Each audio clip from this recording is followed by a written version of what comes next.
here are the Lonestar A-arms getting ready to install. You can see these are these are nice looking pieces of hardware here, and they are built fairly robust,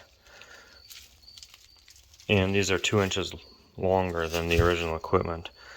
But pretty impressed with them. Looking forward to seeing how they look and how they change the feel of the quad. Should be pretty great. Alright, but let's move over and see. And as always, make sure to liberally apply grease. Oddly enough, the original equipment A-arms have Zerks on the lower A-arm. The aftermarket does not. So Lonestar recommends taking this apart every once in a while and greasing it. So I would say even before you go ahead and put it together, just make sure the grease is as topped off as possible there. So take that bushing out and get some grease inside there. Alright, so these just slide right on out like that, just a little bit of gentle pressure. And I don't know if you can see it inside there real well, but not a ton of grease. So we're going to improve that a bit to keep the service life of these things as good as possible. So there's actually a little space between the seal and the bearing. I'm going to pack that all with grease and basically get as much in there as possible. Make sure you use a nice high quality synthetic grease, something like this. Alright, so the front one has that cylindrical inner bushing that rides inside of the bearing. The rear one looks like this. It actually has a little bit different kind of bearing that swivel, and it allows for a little bit of, you can see that there. So the inner race kind of moves around. So I'll pack that with grease. Just be mindful of that because the inner structure comes apart like that. It isn't a cylinder that pushes all the way through from one side to the other. You kind of pull it out from each side. And then that's what the seal looks like. Alright, so we'll get this greased up nice and ready to go. Alright, now I'm ready to install the new A-arms. And as I've done with a lot of other things, I actually try to keep the OE bolts on the OE stuff to really show me how everything goes back together as much as possible. I've obtained a couple new bolts, but also can do a pretty good job cleaning up the old ones with a wire wheel on a bench grinder or a handheld grinder. That works really pretty well. If not, a rag and some WD-40 can do it. These collars here, these are little bushings to make up the width difference of the upper A-arm, because that allows you to move this back and forth. So those collars go on the inside here, and you can put more in front or more in back to move that back and forth, which changes your camber, which is the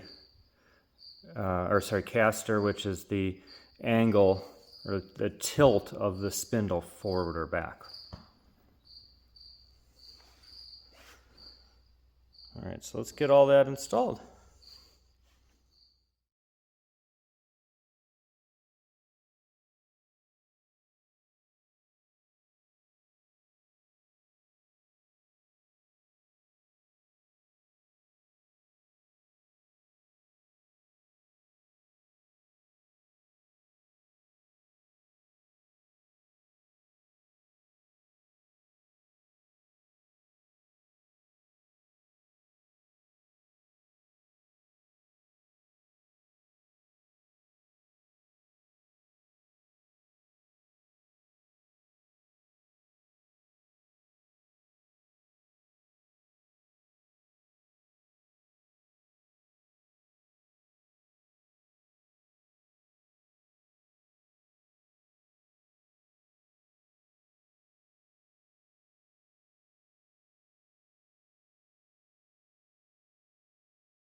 So just a few tips to get these nuts on the ball joints that hold the spindle on at the far end of the A-arms in place, because the shaft or the threads that are on the ball joint are meant to spin. That whole thing can spin and rotate.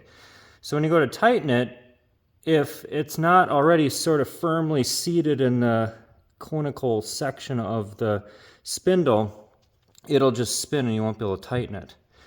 So I use just one of these clamps like this because it's sort of atraumatic. It's not going to mar up that real much. Like, I mean, you could use a C-clamp, but that's metal. These put quite a bit of force and they got those rubber pads. So, I mean, a C-clamp with rubber on the ends, that would work too. But whatever you need to put a little bit of downward pressure. Now, sometimes you may still have some trouble getting it started. So I actually used an impact just to get it semi-torqued, and then 18 foot-pounds is the final torque. Because sometimes just getting it started past that little plastic lock on the nut is a bit of a challenge. So just kind of play around with it, but you know, something like this will eventually get you there. And as you can see, I actually do still use thread sealer, even though they got locks on there. And this one, this castle nut, even have a cotter pin once it's in place. Now, with the castle nut, if you need to rotate it just a little more to be able to get the cotter pin in place, make sure you rotate it more to the tight side, not loosening.